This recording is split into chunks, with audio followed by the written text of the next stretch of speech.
జనసేనలో senior most లీడర్లలో Anakapalli జిల్లాకు చెందిన కొనతాల రామకృష్ణ ఒకరు. ఆయన 1989లోనే తొలిసారి ఎంపీగా కాంగ్రెస్ నుంచి గెలిచారు. ఆ తర్వాత అదే సీటు నుంచి మరోసారి ఎంపీ అయ్యారు.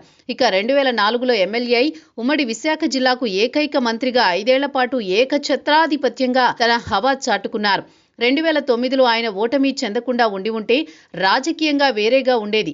ఆనాడు ఓటమితో 10 ఏళ్ల పాటు రాజకీయంగా ఇబ్బందులు పడాల్సి వచ్చింది.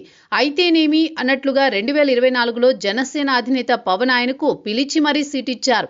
ఆ విధంగా రాజకీయ సంధ్యా సమయంలో ఆయనకు తిరిగి ఎమ్మెల్యేగా భారీ ఛాన్స్ దక్కింది. విశాఖ జిల్లా రాజకీయాల పట్ల, ఉత్తరాంధ్ర రాజకీయాల పట్ల పూర్తి అవగాహన కలిగి ఉన్న కొనతాలకు మంత్రి పదవి ఖచ్చితంగా దక్కుతుందని అంతా ఊహించారు. పైగా బలమైన బీసీ సామాజిక వర్గానికి చెందిన వారుగా ఆయన ఉన్నారు. ఆ సామాజిక వర్గానికి ఇప్పటికీ 3 దశాబ్దాలకు పూర్వం చివరిసారిగా మంత్రియోగం దక్కింది. మళ్ళీ ఇంతవరకు ఆ ఛాన్స్ రానేలేదు.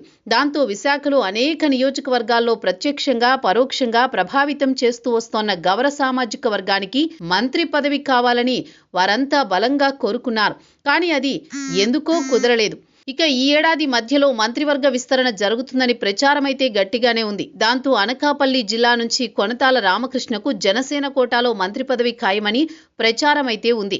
ప్రస్తుతం జనసేనలో 3కి మంత్రి పదవులు ఇచ్చారు. 4వది ఇస్తే గనుక నాగబాబుకి అని గతంలో ప్రచారం సాగింది.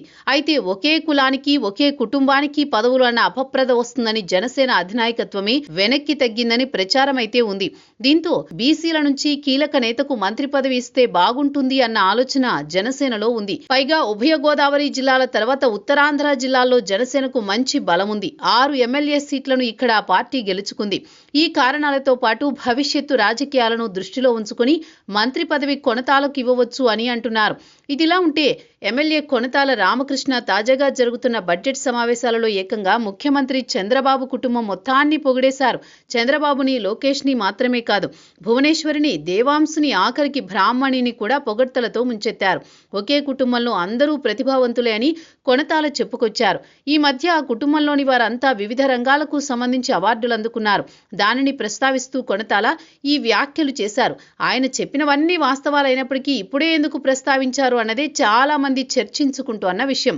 పైగా జనసేన ఎమ్మెల్యేగా ఉంటూ టీడీపీ వారికంటే ఎక్కువగా బాబు కుటుంబాన్ని కొనతాల పొగడడం వెనుక పదవీ కోరికలు ఉన్నాయా అన్న చర్చ కూడా సాగుతోంది.